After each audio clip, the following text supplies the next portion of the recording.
You know, say what you will about Sausage Party.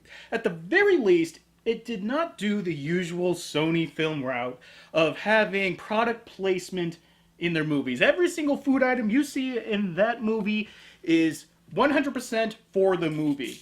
No sale of that movie is tainted by a brand, and you gotta respect them for that. Mm-hmm. Mm. Clink me, brand. Mm-hmm, yes. Yeah. Actually, first time you've ever had Crystal Pepsi, I'm guessing? This is my first time having Crystal Pepsi. Get it while you still can. Drink it in, man. Yeah. But before we go into the nitty-gritty details of Sausage Party, spoiler warning, because this God, is... you know what that tastes like? What does it taste like? Tastes kind of like 7-Up. Mixed with Pepsi. A little bit.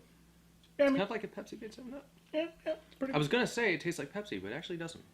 It doesn't taste like Pepsi. But yeah, as I said, It's really like a more refreshing drink for a hot day.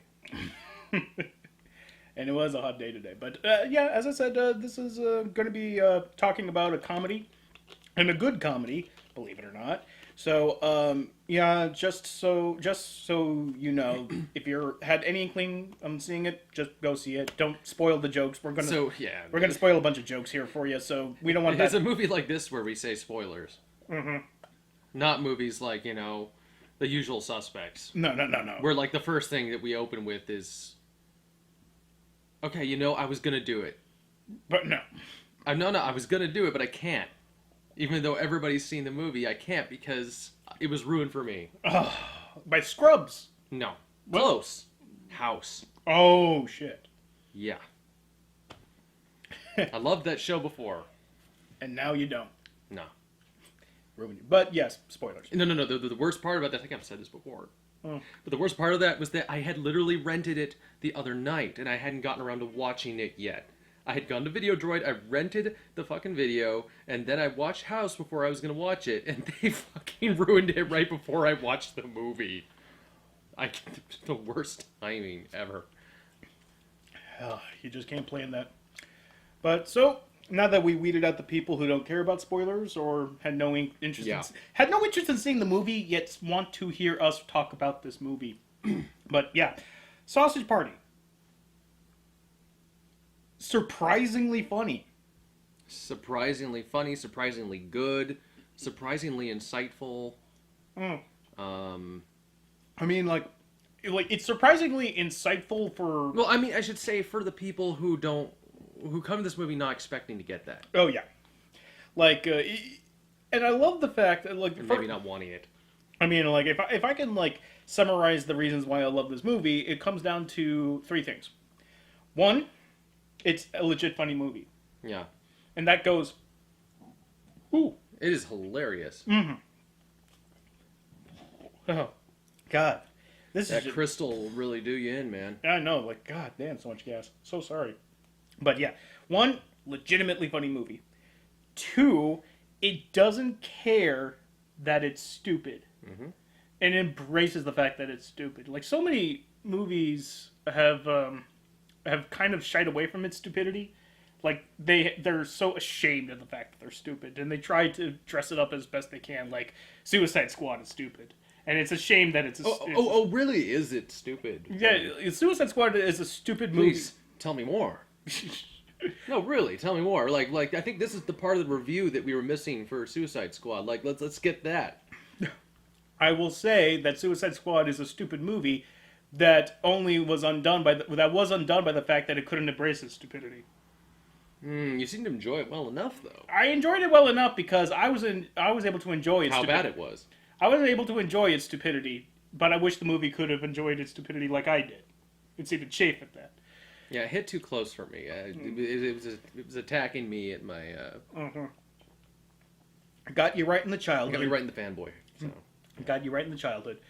So, but yeah, it was able to enjoy its own stupidity, and the audience was along for the ride for that. And that, I have to give it, not a gold star, because that seems like very patronizing, but I just have to give it props just for it to say, we know what we are. We're a dick and fart movie disguised as a Pixar-like comedy.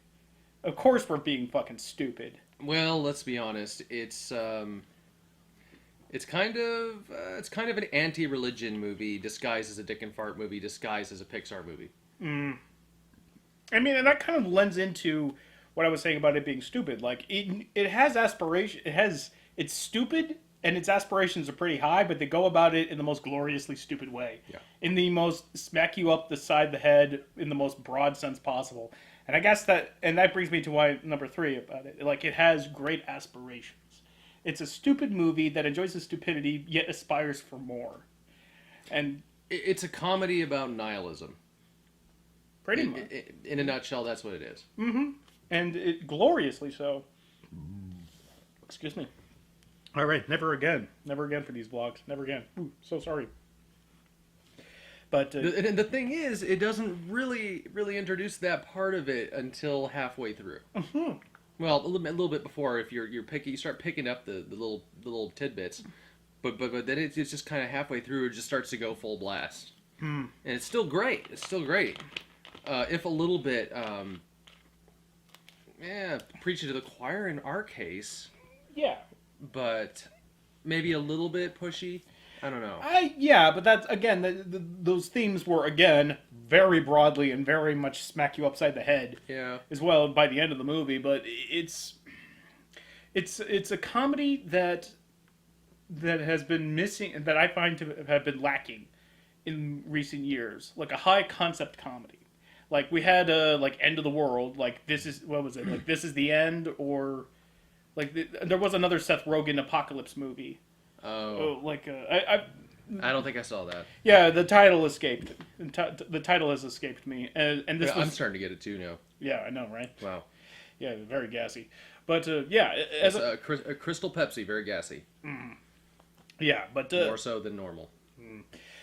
but it just seems that Seth Rogen is going for the high concept comedy where his roots have always been like these lo-fi, just shooting the shit comedies about guys. Neighbors. 40-year-old virgin. Yeah, knocked up. Where most of the movie is predicated upon guys just shooting the shit. And when it works, it always revolves around two guys just, like hanging out and then just shooting the breeze. They're not filling in the gaps of comedy. Yeah. Like if there is a scene in 40-Year-Old Virgin where I believe it's Seth Rogen and Paul Rudd.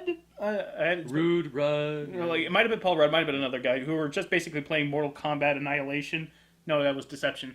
Mortal Kombat Deception, and they're just trading one-liners, going like, "You know how I know you're gay," and that just seems like what two guys would do, and that didn't like that was Linorama, but that didn't feel like it was out of place in the movie. Whereas in like say Neighbors, it was about like this scene is supposed to be funny. Okay, we just got some funny people to just bounce lines off each other, and then that's supposed to be funny, and it never is. It's very hard to describe Neighbors without lowering your own IQ. Yeah, I mean that still remains to be the only film we ever walked out on. But I had hopes going into a Sausage Party because this is an animated film, and Linorama is not allowed. Mm-hmm. I mean, there could be some ad libs here and there, but shit's more expensive to animate than to film, so they probably had to put a tight leash on that. And I'm glad it did because it was a great case of less is more as far as that ad lib is concerned, because every joke seems like it was written on the script, and they had a point to what was going on in the scene. It wasn't just this, going off the beaten trail, then we're going back to the trail, and somehow we're further back than where we started. That annoying ass. Shire Mortar. Yeah. But the concept was great. But the humor, I think, is what really got us. It was the type of humor that got us, and that's airplane humor. Oh yeah, I was not expecting there to be as much wordplay as there was in the movie. They had the reoccurring gags of cut it, mustard. Every time they come up and. Oh yeah, like he would. There's the main bad guy's a douche, like a literal douche. Yeah. And he would have this running gag where every time he would say something that sounds like a food item, that particular food item would just Yeah. kind of pop his head into the scene going, Yeah, what you want? "What you want? I'm not talking to you." And this happened like 5 times, and it just gets more outlandish. As you would expect, but the delivery was extremely airplane, and there was a lot of vibes of that throughout the whole. But basically, airplane equals good humor. This Yeah. had good humor. I'm not saying it's the only good humor, but it is good humor. Yeah, like it's a very broad sense of humor. I mean, this is not going to be like Yeah. the kind of humor that. This is the kind of humor you would laugh at because one, it's so audacious that you have to, and two, it's so forced, but like they're stretching logic so much that you cannot believe that you are going so far just to tell this what is ostensibly a pun. And and you got to applaud the effort, at least on a technical scale. Like like there's this great theory of comedy that I love, and it's about how there's a difference between like natural comedy and written comedy. In that written comedy, you're supposed to like bend your disbelief for a joke, like like a traveling salesman joke. Yeah.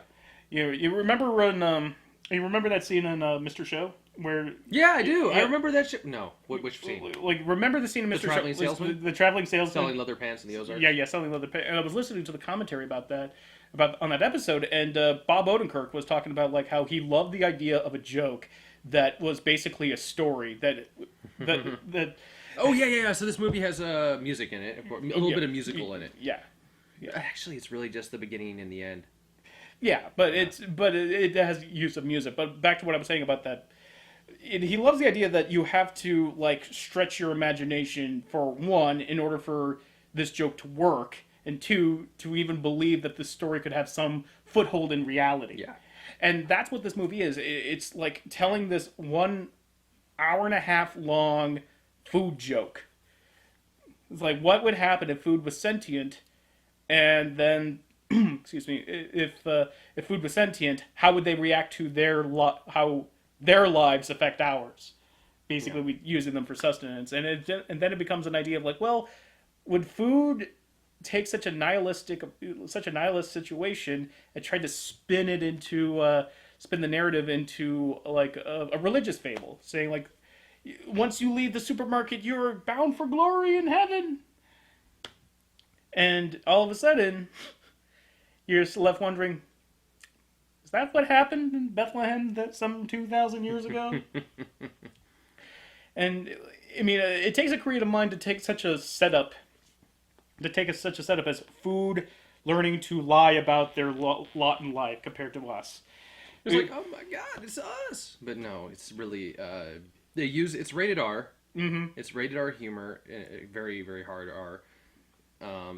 Oddly enough, not like as far as hard R is. No, I mean in comparing it to other animated films. It's yeah, pretty hard. It's pretty hard R. Oh yeah, I mean like when I looked at that R rating, I'm thinking, okay, the language, yes, and I was thinking language, adult situations, and violence. They sever a dude's head. Like yes, a guy's head gets you see a guy's head severed. The food revolt at one point, and they literally dip toothpicks in bath salts and inject it into the customers at their supermarket so that way they can see and know and see them. So they linger on the severed head for like a good minute and a half. Yeah.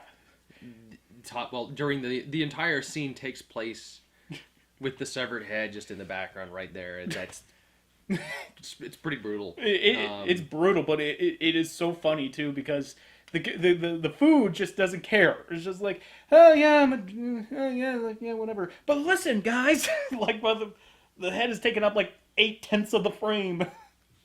But yeah, like we're talking like hardcore bath salts are in this movie. Yeah. A guy explodes in the movie because of Mentos and Diet Coke.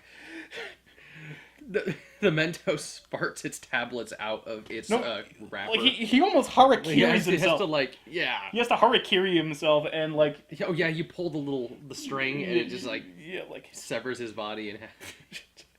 And the Mentos tablets are just like little dive paratroopers. Yeah. You accept there's no rhyme or reason because it's a food fight movie. And by the way, this is Food Fight the movie. Just you done right. you all everybody knows what happened with Food Fight, and that's pretty notorious. Yeah. This is neither what they wanted nor what they tried to do. But I do believe that when they wrote this, they basically I feel like their starting point may have been watching Food Fight and saying, "Wow, I bet we could do that anything better." I think this was like, I think they looked at Food Fight and said like, this is actually some fertile ground for comedy here. I mean, they didn't mine it, but They should have had Charlie Sheen just voice like just a small character in this. I mean, the cast they already had was already pretty fucking ridiculous. But, Yeah. I mean, like I was expecting James Spader to come up right at the end of the movie when they were talking about the fucking Stargate. They really pandered to me. Yes, they did. It's like they just wrote that ending for me. They put the food goes through a Stargate to get to, I guess, The real world. allegedly our dimension, Yeah. and they straight up play like this quasi this Stargate theme. You know, it's so good. Yeah. Oh, And you know how to win my heart. the ending is sequel baiting, of course, but I can't imagine a better ending for that movie because that movie, like, with such a nihilistic topic or a nihilist like setup, like food, learning their lot in life, you can't go for an ending less than what they did, where the food just fucking up and revolts, kill a bunch of people, and then they all have a fucking food orgy. Like, and the best part about this whole movie is that this is all leading up to this grand orgy where food just fuck themselves.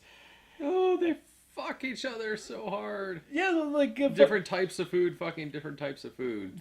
like apparently food is gendered, but like it doesn't matter. No rhyme or reason. Just fucking. No rhyme or reason. I mean, it is great. I mean, like Seth Rogen plays a Frankfurter who has a relationship with a bun, Yes. with a bun, of course. So you can imagine, and they're all just waiting for the time where they can finally, he can get inside her. And That's a large part of the movie. I mean, it is called Sausage Party. So yeah, it's a large motivating factor for. the sausage stacks are, of course, next to the bun stacks, and they really want to, meld together and make a hot dog. But And there's endless, of course, material for that. They want just the tips, just the tips. Nothing bad's ever happened from that, right? right. And the innuendos. Yes, you get plenty of innuendos. Oh yeah, Plenty of innuendos. they were just hammering them, just like fucking. I mean, because how could you not? yeah, like and Food fight. yeah, but they were just so like the difference between like the food puns besides what they were referring to. The difference between the puns in like Food Fight, well, like it makes me glad to know that you like my raisins. They didn't do like dad jokes. No, they didn't. It wasn't like it wasn't jokes for the sake of a. Well, I mean, it Well, it was, but it was just it was so adult humor. Yeah, but it wasn't just about the adult humor. I think it was just the fact that, like, yeah, it was around an adult subject, but it was just like hammering, fucking. It's just good timing, good delivery. Good timing and delivering, I but want to say just good like, delivery, but it's cartoon. It's good voice acting. It's good, good animation. Oh my god, we haven't even said the animation's great. yeah. It's really good, and you kind of forget that going through it, how pretty everything actually is when you think about it. A lot of work went into it. Yeah, of course. It's like, but it's like this exaggerated Pixar style, like, Yeah. where like people are like exaggerated caricatures of like every like if they're thin they are rail thin with long beaky noses, and if they're fat they are just like this walking hillock, Just a Snorlax of a person. like like this walking hillock of mashed potatoes. It's like I want all the ham. Like the guy, they look like they smell of they look like they smell of ham and butter. Oh yeah, and the guy with the assault smelled just like that guy over there. Oh Fuck, that was. Oh. I think it died down a little bit.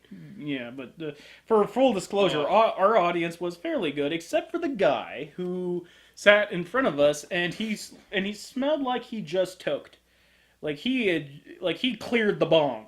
He cleared like a 3-foot bong easily. That guy's That It guy, smelled like he had like an entire sleeping bag that was full of it. He just sleeps in there. ugh.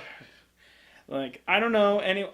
Listen, guys, weed never smells good at all. Like, smoke Yeah. it if you want to, but for for fuck's sake, I would rather smell Axe. Yeah. Even though Axe, I don't think Axe can actually cover up the smell of marijuana. He's an Old Spice man. Yeah, yeah. Just like, for like, calm it down some, okay? Yeah. It's like 420 is only 1 minute long. It's keep it down a notch. Me, I like to mix it up so that no one can ever track my scent for too long. So that's why you routinely bathe in maple syrup and weed and just marshmallow fluff or just something to. Just something to throw him off. The wolves are after you. Yeah. But yeah, going back to like the piece de resistance on the movie was, of course, the orgy. But like the best part of the orgy though was that every single character was kind of building it up. Because like the food, they meet like a taco voiced by Selma Hayek. A taco voiced by Selma Hayek. I'm telling you, that woman has a great sense of humor about Yes, she herself. does. Oh, and she basically plays a closeted lesbian taco, and she's looking at Kristen Wiig's bun. Kristen Wiig's what was her name? Her bun. Well, like she's the bun to Seth Rogen's hot dog, and What's weird is even though they're buns, they still have anatomical kind of figure. So she has like a butt, kind of. yeah, Even though. yeah, It's like, it's weird. Like her yeah. face is a taco, but her arms are just like she has like the shoulder width of like a linebacker because her lines are because like the taco's sideways and her arms are outside the edges of the taco, so she's kind of walking around like this with a short little legs. I mean the bun, Yeah, the actual bun character, was so creepy. yeah, yeah. Like, I mean, the most creepy thing in this whole movie was the bun characters because Oh yeah, because she has like the sideways mouth. they have the side. Well, she has a vagina for a mouth. Because the lipstick goes right down like that, and it's even painted kind of like a. Yeah. So, and it's a main character, and you're constantly watching this mouth talk. So it's just kind of like a. So it was always It's almost like a face hugger face or a. yeah, like it was sort of like internally preparing you for what was going to happen at the end of the movie. Some kind of illithid, creepy. It was just. Ooh, yeah, Yeah. that's really nasty. Yeah, it was really Ugh. it was very off-putting, but a lot of this movie like it was very well animated. Vagina's so gross. Ugh. But like we said that the movie was well animated, and it's true, and it looks great. But the thing about it though is that sometimes like the hot dog, it's like watching Seth Rogen's hot dog character for a while gets kind of like weird. Like he kind of approaches Gumby levels. Yeah, of- he does. He does. That's what it was. That's right on. Yeah, It was like- Gumby. It was Gumby. He kind of had like Gumby syndrome here and there, if you know what I mean. Like if you look at Gumby for too long, you like you're looking at a piece of clay, sort of like you're Yeah. looking at a CG animated hot dog, and yet something just doesn't look right. The Maybe very, very canny valley.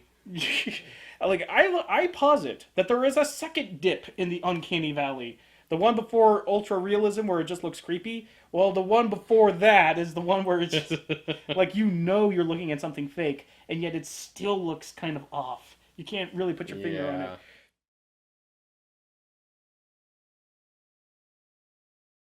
Either way, but these characters, God dang this! What the heck have you done to me? Just go ahead. All right. But like all the characters that they meet throughout the adventure, including like, of course, a bagel and a bagel, and I didn't quite get what the food item it was. It was something I never heard of, and that was sort of the joke about the character. The Hebrew, Like, there was the Hebrew bagel. the Hebrew bagel, and And then the what was it, Shiite or like- I always get these things mixed up, so which means I'd be a bad president. But it was a halal flatbread. It was some kind of flatbread. It was a halal flatbread. Flatbread. It was. Yeah. We'll just call it flatbread. I mean, it wasn't naan. I don't think. No, it was wasn't. more- Naan is Indian. This is No, I know. That's why I say it wasn't naan. Yeah, but like, But I mean, they're very similar though. It's a flatbread. It's, like pretty much every one of the Mediterranean flatbreads they're basically the same as far as culinarily speaking. But yeah. so like the bagel and the flatbread are just of course, like having, just Yeah. counting each other, just like, saying like, you took over my aisle. It's like we had to take over the aisle. We were kicked out by the sauerkraut. I love how they say aisle though. Yeah. It makes it sound it's like I'm thinking, wait, aisle, and like British Isles. So it's like, was this Ireland? It's like, oh yeah, aisle, food aisle, but the joke's not there though because they don't have an aisle. But then yeah, they don't That have. part bothered me a little bit. Well, yeah, but like they had to substitute like aisle for land. And, I know, but yeah. Yeah, like when the bagel, voiced by Edward Norton, when the bagel just flat out says like we had to move because the sauerkraut were going to kick us out or they're going to put us in the barbecue aisle. It's like the whole audience just like, oh, Holocaust joke in a fucking Pixar movie. Yeah. They do it a few times throughout the movie. Mm-hmm. Yeah, like this theater loved this movie, and we were a part of it. But like at the end of the movie, where like they all got together and killed the humans, like the orgy happens, and they just start making out. The bagel and the flatbread just start making out. Oh yeah, they straight up butt fuck each other. Yeah. Oh yeah, they did. Well, actually, I think it was mostly the flatbread fucking the bagel. And then Because it's a bagel, I guess. Yeah, like flatbread fucking the bagel, but the bagel also fucked the flatbread. Oh, it did. That's right. That's right. Yeah, right. yeah. Okay. And then things got fucking weird. Like the Selma Hayek taco starts eating out the Kristen Wiig hot dog bun. Then it was the bun strapped on fucking the sausage fucked both the bagel and the flatbread and the taco at the exact same time. A fucking hot dog bun used a hot dog as a strap-on to fuck a halal fucking flatbread. Is this real life? Is this getting across? Is this getting across just how joyously, raucously insane this movie is? I'm surprised there was no shish kebab scene. No, I was actually... Because they didn't hold out. They had everything. Every single joke you could think of was here. Wait for DVD, my friend. Wait for DVD. Ah. But I can't remember the last time a comedy had such a great fucking end scene. And even such a great denouement at the end, too. Where the unperishables, a bottle of liquor, a fucking bottle of liquor voiced by Bill Hader, I believe. Yeah, it was Bill Hader. I really thought that it was Johnny Depp. No. I was so sure it was Johnny Depp because it sounded just like Hunter S. Thompson. It sounded like Hunter S. Thompson portraying an Indian. Yeah, but a Native American Indian. You know what I mean? Listen, dude. Like it's called the American Indian Council. All right. No, I'm actually trying to differentiate. I know. I'm actually trying to differentiate. I'm not saying, I'm not saying non-Indian. If we're gonna use food, which we are. Yeah. But again, like the non-perishables, along with a black box of grits, voiced by Craig Robinson, and a Twinkie, all they're the ones that know the truth and first imparted upon Seth Rogen's sausage. Seth Rogen's sausage knows the truth. Yes. But it will enlighten you. But then, after the festivities, they find out that they're just a movie, and so they're going to go after actual Seth Rogen and Edward Norton and the puppeteers to cut the strings, and they hand off into the Stargate. Credits. Yes. Just fucking... Oh, fuck yes. Yes, fuck yes. Look, there wasn't a lull in this movie. There wasn't a time where I wasn't wondering, where's this movie going to next? Because, I knew where this movie had... They told us where it was going to next. Well, yeah. They went there. But from the beginning to the end, it was just like, how can this movie end? Like, where is this movie going? Especially with such, like I said, such a nihilist setup. Because I thought there could only be one ending to this movie. Like, the food are going to get eaten. But they don't. But like... Well, the message was that... It was a nihilist message, but I guess what they were trying to say is don't be so pessimistic. Even though we're all fucked in the end, You can at least try to have some fun while you're here. Basically, it's Yeah. kind of the idea. Well, I think in the middle of the movie they kind of parse it out. Like this, Seth Rogen's character says it best. It's like, better to believe in nothing than to believe in something ridiculous you can't prove. And especially something that causes everybody so much misery Well, they because of differentiation. It's just yeah, like they didn't really there is Nazi fucking sauerkraut in this movie, but they didn't really latch it on. Like they really like focus on that. Like the Native American bottle of booze. Yeah, they pulled no punches as far as like as far as the cultural stereotypes associated with food is concerned, but where the bottle of booze said like, "Hey, yeah, we created that song that you sing every morning," and then over the generations, other foods started to just take it for themselves and put in new verses to basically say like, "Hey, I didn't say that. Why the fuck are you?" yeah. Then they started making remixes of it and turning into this like hip hop influence, and it was just like, oh, you guys, you're doing this so right. It's like, "Hey, man, where the fuck did this come from? I didn't say that." And I wish the movie kind of focused on that a little bit more because like the food kind of got along with each other, except for like the bickering bagel and the flatbread. But that was but everyone else just seemed to be pretty lackadaisical towards each other. Yeah, and even then, the flatbread and the bagel was just constant trying to fuck.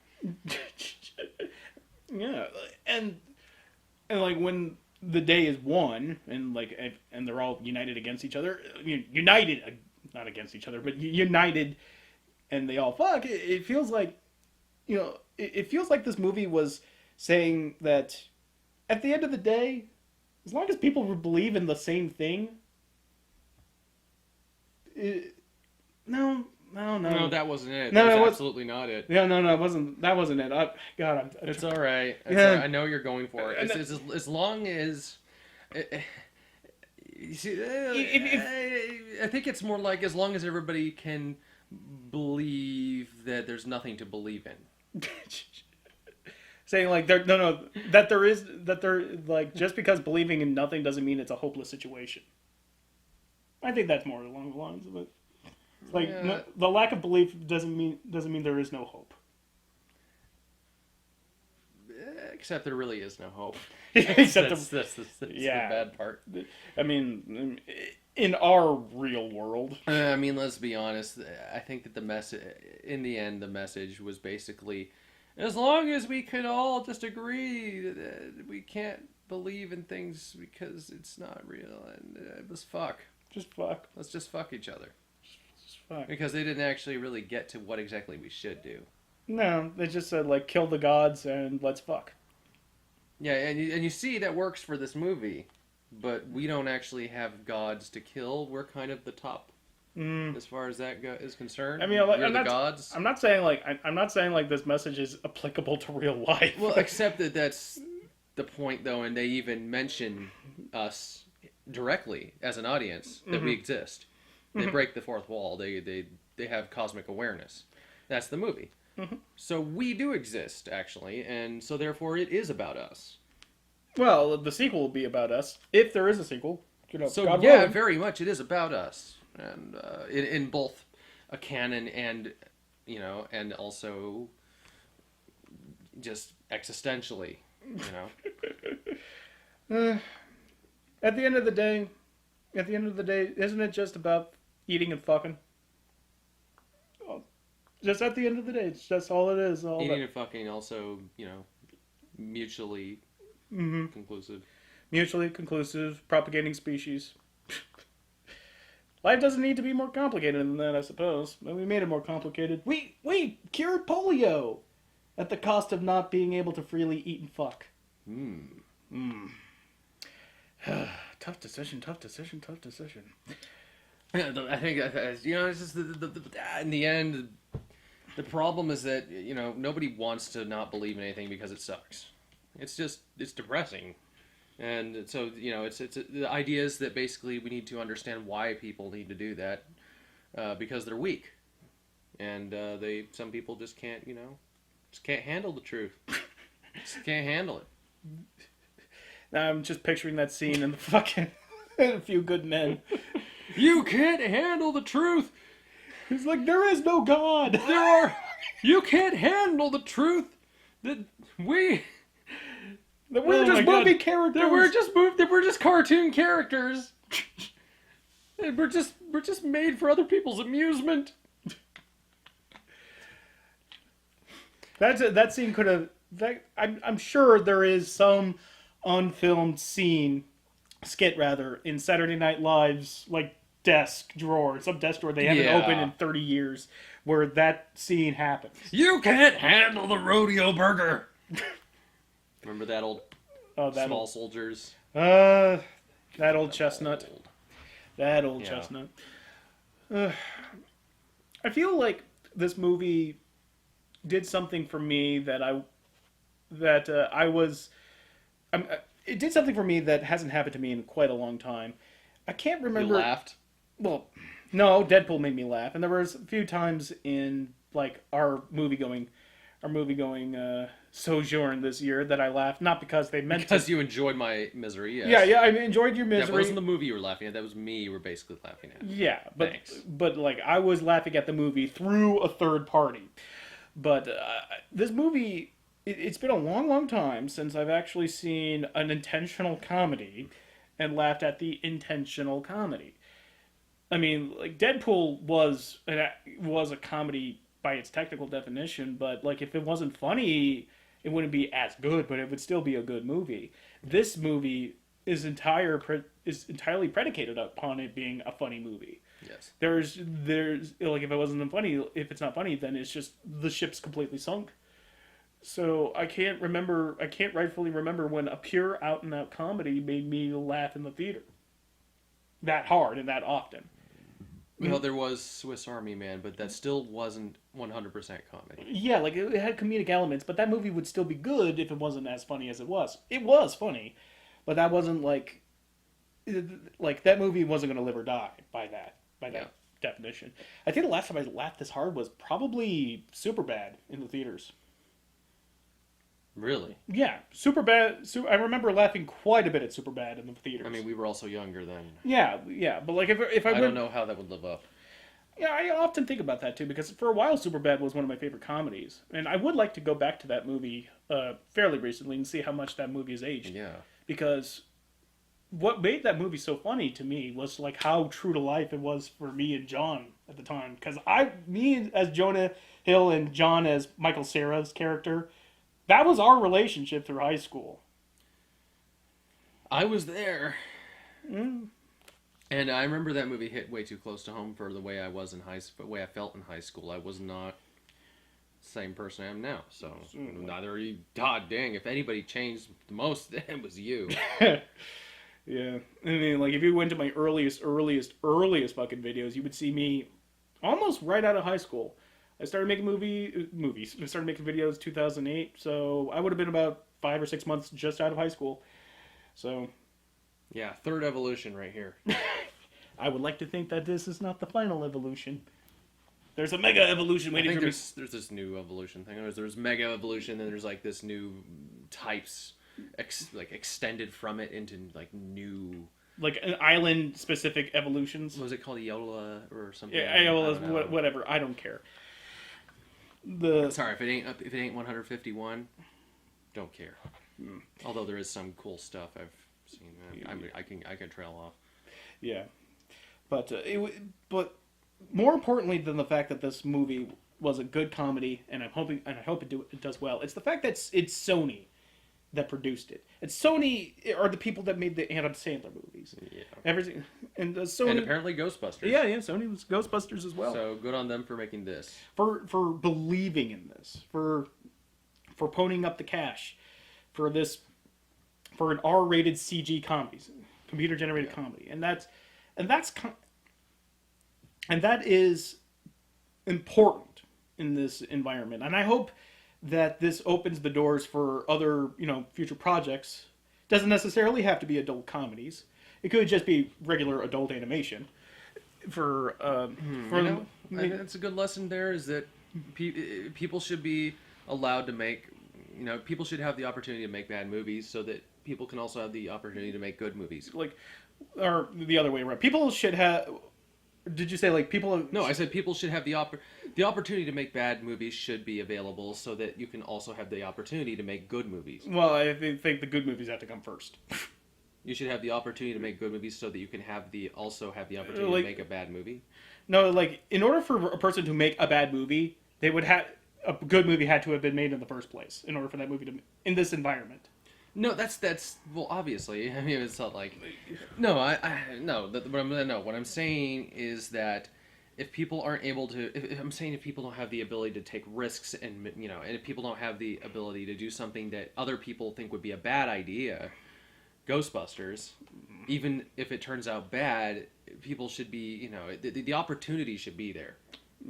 Yeah, because this movie could have been really bad, but it didn't. Yeah. Ghostbusters could have been really good with an all-female cast. Of course it could have. Could have been better. I mean, sure, it could have been even better. I mean, why not? I mean, like look no further than this movie to really see the squandered potential of Ghostbusters. And Kristen Wiig was hilarious in this movie as the hot tub one. Not so hilarious in Ghostbusters, and it really makes you wonder, like, what if? It really does. And hearing that hearing Ghostbusters, they're kind of raking in the loss of it. It's sort of like a sweet thing. Sweet and realizing, like, no, we don't want more of these goddamn fucking, like, not this type of Ghostbusters. I'd like another Ghostbusters, but not with Paul Feig directing. Ugh. Not those writers. Jesus fuck. I mean, like, I wouldn't be so adverse to seeing a new Ghostbusters with the same cast. Different fucking writers and directors, please. Yeah, and please, no more, no. What's her name? Yeah, I forgot her name.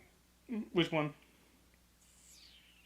Melissa McCarthy? Yeah, Melissa McCarthy, thank you. There you go. She needs to stop relying on being a female equivalent to Chris Farley, because I just, how many times is she going to have to go through this before she, the actualization it really sinks in that it's not going to work. It's just like, Ziegler needs to not be HBK.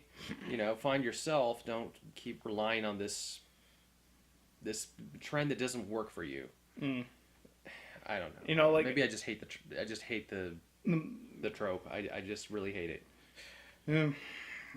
And that's like I say it's when I say it's bittersweet, it's because I want to see another Ghost, but just not that. And I have also came to the conclusion that Ghostbusters, while not the worst movie, might very well wind up being the most disappointing. Yeah, I definitely had hope that it would be good. Yeah, like we all wanted the movie to be good, and then no, it didn't. It didn't. A lot of what I was getting from it was, what you hear was a lot of the complaining, people just not wanting it to be woman. It was just and finding all kinds of excuses for why that was not going to work, and then it didn't work, and that's really not good. Yeah, it's really not good. Yeah, and which going back to Sausage Party is like why I'm so relieved to see like good comedy, and not just a good comedy, like a bold comedy as far as the medium it's chosen to be. And I'm hoping this does well. I'm really hoping it does well. But we'll find out over the box office, because apparently that's the only measuring stick that studios use to actually see if greenlighting future projects with. And amazingly enough, going into this, I checked Rotten Tomatoes before it was midnight showing, and it was 100% Rotten Tomatoes. Apparently now it's at 80 something. Like 80 something rather. And I just thought this was going to be a kind of a shit show until I saw that, and now I know why. It was really to be fair, like Ghostbusters had like a 72, so it's like. Well, it doesn't always work. Yeah, like the percentage is not like it's not like how good is it. It's just like how many of the aggregated reviews gave it a positive review. But I've been finding Rotten Tomatoes really has been doing a good job of emulating my pretty much my ratings of said movies. So Yeah. Although I would definitely give this movie more than an 82. What was it, like 85 or 86. I would definitely give this an A I minus. certainly wouldn't give it 100. No, I would give it like an A minus, like a low 90s. So yeah, like as far as I'm No, concerned, I think it. I think it belongs in the high 70s or low 80s. that's like a B minus. Are we talking about Rotten Tomatoes kind of scoring? Well, I'm talking about the grading curve for like if a movie is like 85, 86, that's just using a core grading curve. yeah, core grading curve, yeah.